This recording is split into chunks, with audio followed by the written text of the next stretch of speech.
যদি সুপ্রিম কোর্টের chief justice কনস্টিটিউশনের interpreter হিসেবে, রক্ষক হিসেবে, গার্ডিয়ান হিসেবে সুপ্রিম কোর্টের, তিনি অবশ্যই খেয়াল করবেন যাতে কনস্টিটিউশন ভায়োলেশন না হয় এবং সব কিছু যেন কনস্টিটিউশনালিটি থাকে এবং যেন লিগ্যালিটি থাকে।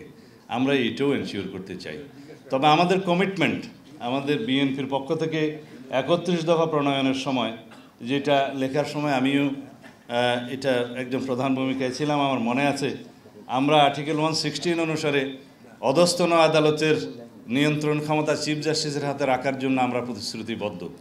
এখানে in consultation with the president এই কথাগুলো আমরা ডিলিট করে দেওয়ার পক্ষে।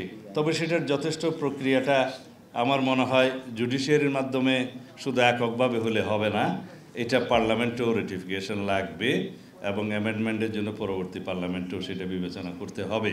যদিও আমি জানি এই বিষয়ে একটা কেস রিট পেন্ডিং আছে, এখনও এটা হিয়ারিংয়ের অপেক্ষায় আছে। আমার এখানে বক্তব্য হলো, অধস্তন আদালতের নিয়ন্ত্রণ ক্ষমতা আপনারা করবেন, সেক্রেটারিয়েট প্রতিষ্ঠা করবেন, কিন্তু কাদের স্বাধীনতা নিশ্চিত করার জন্য আপনারা এটা করবেন?